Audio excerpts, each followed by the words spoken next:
the Community Pulse. I'm your host, Carmen Palmer. Today's guest is in a class of such elite, iconic women, such as Lucille Ball, Carol Burnett, Wanda Sykes, Whoopi Goldberg, Tina Fey. She is the recipient of the Claremont Comedy Contest, the lovely and talented Miss Kristal Adams. Welcome, Kristal. Thank you. Just thinking about this interview, and as you can probably tell in the intro, I was so nervous. I can't imagine doing what you do. I think I'm more equipped to either run a marathon than I am to deliver a punchline. So how do you do what you do every night or every day? Yeah, it is the thing that I said I would never do. So I'm not somebody that grew up thinking I could do this or be like, and I guess I've been brave in my life, but this was at the edge of my bravery. But what happened for me was actually pretty awesome. You listed off a ton of amazing women who I am so humbled to be listed among them.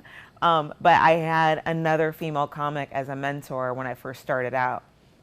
So my entry into comedy was a lot gentler than, you know, kind of the brick wall that you think you're going to just run into when you're first starting out.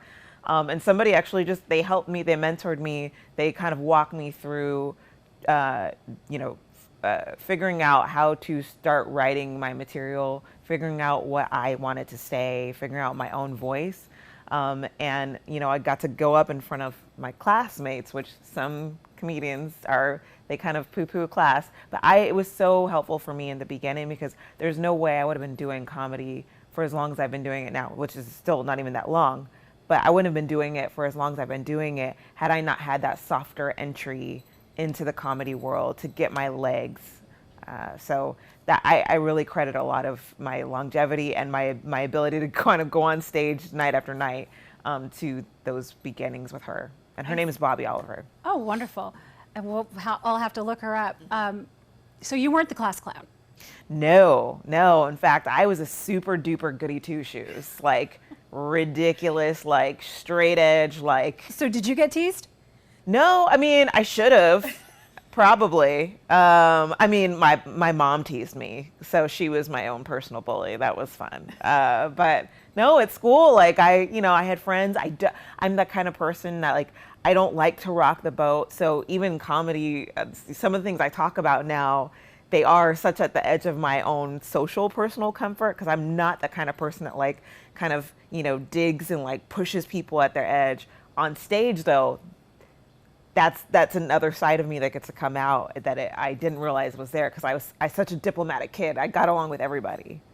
That's awesome. I read George Carlin made a comment one time saying that it is the duty of a comedian to find that line and kind of push the envelope or step over it deliberately. Mm-hmm. So do you find yourself kind of stepping on the line or going over that line as far as social issues and things that are integrated into your comedy act? Absolutely. I've been working on this one bit since I first started, and it's still not, I've been working on it for 2 years, and it's gone through so many different iterations. And it's about the American Girl dolls, which seems like a really innocuous thing. But if you think about, there's one doll in particular that's a slave, and they've kind of commoditized slavery. So in some ways, they're making money off of slavery again. And so that's, it's something that always shocks people when I introduce it, when I first bring it up. But then I introduce it, and then I make it funny. And that, to me, it feels like flying. So I totally agree I was actually just listening to George Carlin on the way because I agree with him. Comedians are supposed to be the prophets of our time because people more and more are starting to look to comics. You see, with the Daily Show and, This Week Tonight, like the people are listening to comedians sometimes even more than they're listening to politicians, for better or worse. And I'll tell you, one of the greatest compliments that I ever gotten was I take a fitness class, and a woman had come up to me and she said, "I've seen you do comedy." And I was like, oh, that's so cool. I'm like, I'm getting spotted now. But yeah, she came up to me. She's like, yeah, I saw you do 2 shows. And you were one of my favorites because you were so poignant and I learned so much. And the fact that I mean, because I know which night she was there. I remember that show. And, you know, people were laughing. The fact that she came away not only having had a good time and laughing and learned something, I was like, I could die now. That's the goal. That's the hope. Well, like you said, Ed, you're in such a great position to kind of deliver the message, to be somewhat of a prophet and kind of enlighten people at the same time and make it fun. So it's such a great platform to say what is on your mind and in your heart to say as your message. I did read a portion that said that your ideal audience is one with a lens for social issues that aren't afraid to go there. So she kind of fit into that, not afraid to go there with you kind of thing. So don't be afraid to laugh at the things that you hear. And if we were to take everything so seriously, we would be in a puddle of tears. Don't you agree? Well, and I usually am. So that's when I take a break from that. I'm a very emotional person. I talk about that on stage, you know, and I grew up a very sensitive child, my mom will tell you. And I did get teased for that growing up. I used to get teased for crying a lot. But you know, one thing that comedy has forced me to do is to accept all these parts of myself as okay, and actually talk about them, because you know, you never know, somebody in the audience might totally relate to what you're saying. So I think the scariest thing is not necessarily the social issues so much as the deeply personal ones, the ones that I actually have cried about, to talk about that, to make other people feel seen, to talk about it, make it funny, kind of feel like I've taken that story and like given it back to myself as a gift because I've gotten laughter from it. But I've also given a gift to everybody else because now there's people in the audience who are like, oh my gosh, somebody's going through the same thing I'm going through. Exactly. And on that note, how about we flip to one of your shows, so that we can see a little bit more about what you're about, your delivery, and your entire stand-up. So let's go to Flappers in Burbank, and check out some footage. I was terrified of my dad growing up, like I think a lot of us were, maybe, no? I was terrified of my dad because he had 3 emotions, sad, happy, and Mufasa. Because we didn't yell at my house, right? So when he got angry with me, it was like that scene from The Lion King, right? Simba, you deliberately disobeyed me. Dad, it scares me when you call me Simba. That's terrifying.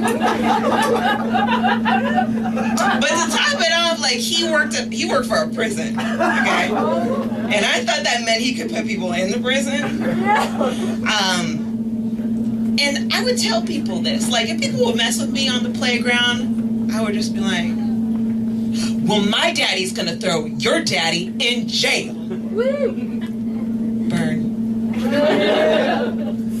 Then I found out, I don't know if you guys know this, there's a lot of departments in a prison. A lot, yeah. Yeah, my dad's extremely terrifying. The mail room. The mail room, yeah. So how that should have gone was, well, when your daddy gets to jail, my daddy's gonna sort his mail real efficiently. And if you try to send him chocolate, he's gonna eat it. Burn. Oh, that was so much fun. Thank you for sharing that with us. Absolutely. That's great. I love so many things about the way you relate your family and your own instances into something that we're not necessarily laughing at you, but with you, and just how lighthearted you are about everything, and it just makes the delivery so much more impactful. So thank you so much for sharing that with us. Now, I have to ask, do your friends and your family kind of cringe when they know you're working on something new, like wondering if they're going to be the butt of the joke or going to be involved with it, or do they over offer you material to work on? Yeah, actually, my family's been really great. I mean, if I'm working on something new, by the time they see it, it's not new. So I usually don't tell them, you know, I'm going to try out a new joke. I have only a few things where I talk about my family. I'm like, I really love my family and I'm close with my family, but I think a lot of the things that I have to talk about are kind of just more from like my everyday life as a single woman and a single Black female in the U.S. But yeah, they've actually been really great. I will say I do have a joke that my mom was in, and she said afterwards, she was like, that is the most embarrassed and the most I've laughed at the same time, or the most fun I've had at the same time. And I knew she would, because at the end of the day, it's like my mom knows I love her. I don't usually, if there's other people that I name their name, I try not to exaggerate. A lot of comedians do this. If I'm exaggerating or I'm stretching it to get the point across, I usually don't name names because, yeah. You just don't want a birthday card or be on somebody's Christmas want list. money, so I like my parents' money, and that would.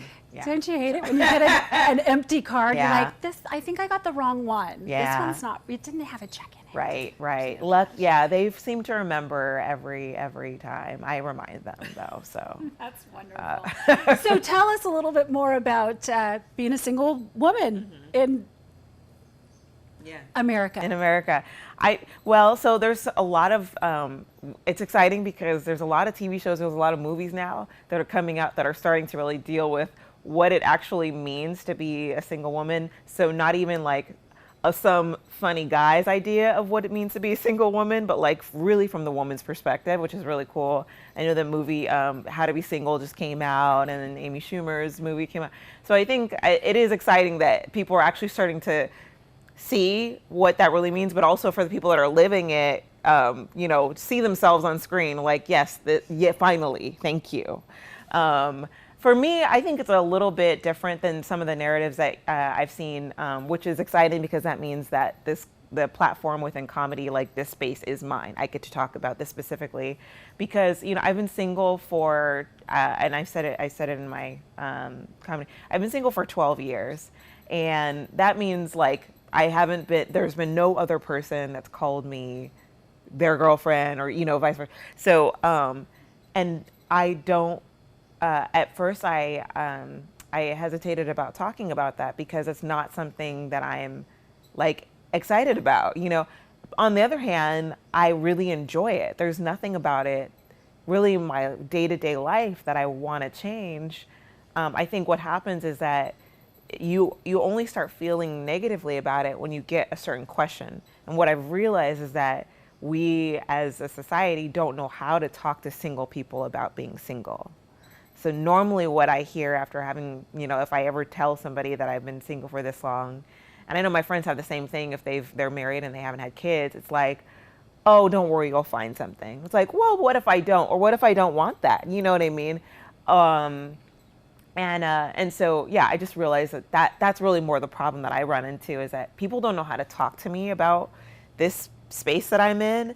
And that usually used to make me feel bad. Now I just notice it as they just don't know, and that's okay. Embrace it, don't disgrace it. Yeah, that's okay that they don't know, and I'm okay to feel however I feel, and I don't get to be dictated to about how I'm going to feel now or in the future. I can feel however it is at the moment. Yeah. It is so funny because I have a lot of single girlfriends. I also have a lot of married girlfriends. And it's kind of like wherever you are in your life, because I know the married girls, we sometimes sit around and go, like, what are they complaining about? Like, I could be really good at being single. Yeah. Let's switch. The grass is always greener. The grass is always greener. But it's always either way to get a good laugh out of being with friends, going out, having a good time, and the absurdities that happen in life. Yeah. There are a ton. I mean, and I'd done this online dating thing, and like this guy messaged me in sincerity asking me, where's your hair? You're a girl, you should have long hair. Yeah, so I told him I had cancer, and he felt horrible. Did he GoFund you? Did he start a GoFundMe thing for you? I hope so. I hope one day he marries somebody that has stage whatever, and and then she can thank me. That is great. Yeah. So 2015, you started a production company. yeah. Little Girls Big Laugh. Yes. Tell us more about that. Yeah, so I pretty much started it because nobody told me not to. Nobody told me I couldn't. It was like probably, I don't even know, 5 months into doing comedy. Because I had a background in entertainment. I used to work for Debbie Allen, and she, like, dancer, theater, director, She's everything. a do-it-all. She's a big name. Yeah, and so I had a lot of experience kind of running shows because the Dance Academy would run shows all the time. So everywhere from like the minutia of ticket sales to marketing to putting together a website. I actually had done all of that, and I'm not working with her anymore, but I had all that experience. I was like, well, why can't I just do that with comedy? I mean, I'm like going to all these comedy shows and I'm like, is that all it is? That's all? I could do that, you know, and I think that's probably the confidence that my parents gave me. I'm like, I'm too telling much. you, just you saying that like makes me want to go put on some more deodorant because I can't imagine standing in front of a group. And tell me if this is the truth. Some nights you have audiences that get the joke, and other nights they laugh at the complete opposite thing, same set. Yeah, well, so when I first started out, I was very like, write everything out and only do what you wrote out on the card or whatever. But then I got another mentor who really helped me, and I didn't think this was going to be possible, but really helped me. He's really a big proponent of the idea that comedy exists in the moment. And so you cannot force a moment out of the audience or out of your material. You need to live in it. And so after I'd been doing it for a while, I had enough material to where I would really go on stage and I would kind of know the first thing that I was going to say. And then I would let the audience kind of tell me what next. You're feeding off of their energy. Exactly. And ever since I started doing that, I've had a lot less sets bomb because I'm allowing them to be a part of the conversation. I'm incorporating them. Now, of course, there's moments where I'm like, I'll get a bigger laugh at a certain group, or I might get like one chuckle. And sometimes that has to do with the room, the night, the energy, how people are seated. There's so many things that go into what makes for all of it audience being together. Sometimes I actually really do like having my mom there because my mom's really smart and she's on it and she gets it right away and she has a ridiculously loud laugh. So it makes everybody else feel like they're missing out on something. So we could put her right in the center and then it just draws everybody in. I was like, thank you, Mom. Thank you for helping everybody else get it. Yeah, I'd have to say probably one of the worst dates of my life was going to a comedy show. And for one reason or another, we ended up sitting in the very first table where they could, the lights weren't so bright that they couldn't make eye contact, and I knew I was just dead in the water. And of course, he asked me a question, and I freaked out. And, but it's usually they're pretty nice, though. That's what I've noticed is like a lot of people are really afraid of that moment. But I would say like 90% of the shows that I've been to, people don't really do too much crowd work, and then the 10% that do, of that 10%, only like 1% are mean, you know, and that's their shtick, is that they're mean. Well, let me tell you, that was during the times when I was trying to over straighten my hair. And it happened to be a rainy night outside. So I went to work with my hair perfectly pressed and beautiful. And then by the time I made it into the comedy place, my hair was really big, and he called me Jiffy Pop Head. So I thought after that, no, okay, I'm done and with that comedians. turns people. That's what I don't personally. That bothers me because it, you know, live comedy it's not dying, but in Southern California, it's really hard because, you know, there's so many things going on. There's so many options that people have to choose with, you know, what they're going to do with their night. And if you don't go to a comedy show often, and then your one experience out of, you know, a handful is negative, what's to drive you to come back? And so that's part of why I started my production company, because I wanted to be able to put on shows that every single time people would come, they would want to come back to a live comedy show. I want to get, especially women, I want women to start coming to comedy shows more, because I find that, you know, they come, but a lot of times something will happen on stage, or somebody will say something negative about women and it'll turn them off, and they're like, okay, I guess I'll go every now and then, but it's not going to be my thing. So I want it to become women's thing that we do because we go and, we have a great time and we feel good about ourselves as women rather than being put down. Yeah, we do need to have that great guttural laugh every now and then, just Absolutely. about anything. And to laugh with your girlfriends, there's nothing like it in the world. Guys don't get it. They don't understand it. When one woman starts laughing and everybody starts laughing, they're like, what did I miss? And we're like, you missed everything. Everything, yeah. Because you don't get it. We're completely different languages. Yeah. Guys and girls. Absolutely. So to go out, let your hair down is such an amazing thing. Now, do you have other women that are involved with the production company, other comedians that you're kind of bringing to the forefront? Yeah, I mean, they're just my friends, different. So every show is different. I'm doing a show for my birthday in May, and that show will have women and men on it. But the main criteria is that you're nice to me and you're funny. And those two are they're important, because, you don't just get to be, mean to me and be funny and then get to be on my show. And I kind of like that I get to be the boss in that area. That's awesome. I know you hear so much now about the corporate world and there being this glass ceiling for women. Do you find the same in comedy, in the industry that you're working? Or the craft, I should say? Yeah, it's changing. I'll say it's changing. I think for me, I always feel that change is never happening fast enough. One thing that is true is that you ask 5 people on the street who their top 3 favorite comedians are, they're going to name 3 men. And that's because the most famous comedians are usually men. And that's not to say that those are the funniest. They're just the ones that somehow were able to get the money behind them.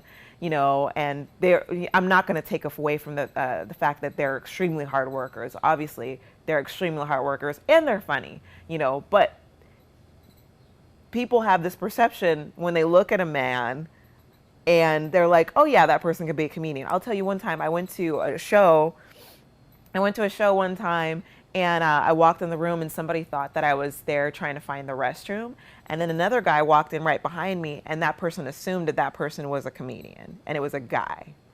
And so people have this perception that it's not even necessarily that women aren't funny, but people just have this stereotype that comedians are men. And so I think until we see that break, until you can ask 5 people on the street and then they might name 2 men and 1 woman or 2 women and 1 man, I think that's when the ceiling will be broken. Well, that's such a neat thought. I know that we have so many talented female comedians right now, and I know that with SNL, they have always promoted women, but there's always been a difference. From the time of Gilda Radner to the time of Tina Fey, there's been a complete transformation in the people's perception of comedy, and made it a little bit easier because now you see more women getting, kind of breaking into the industry and wanting to be a part of all that, make the world just a happier, funnier place to be. Right. So who were your influences besides the one that you had already mentioned? Are there any that you kind of absorb and kind of take in, oh, so-and-so, come to me? Who would that be? Yeah, it's a mix. It depends on what I'm going through and what kind of jokes that I'm working on. I mean, so I love Wanda Sykes. You mentioned Wanda Sykes earlier.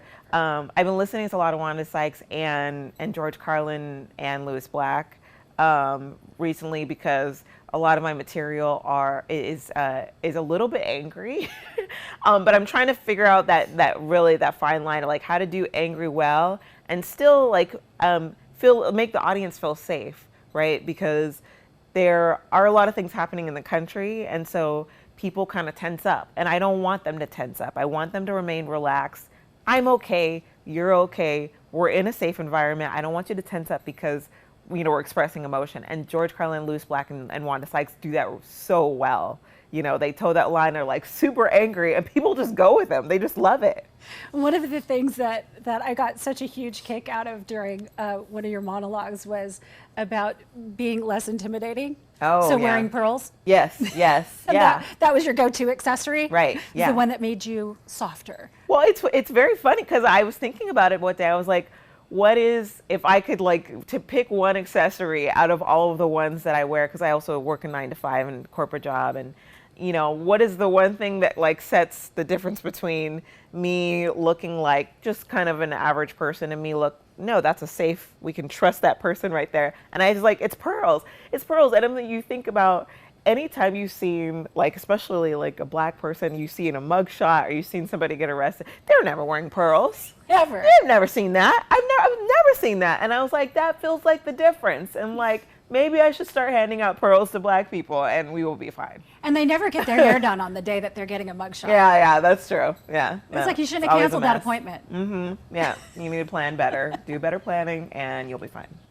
Awesome. So tell us, what do we have to look forward to? What kind of engagements do you have coming up? Or what would you like to share with us before we? Yeah, my website and my Facebook.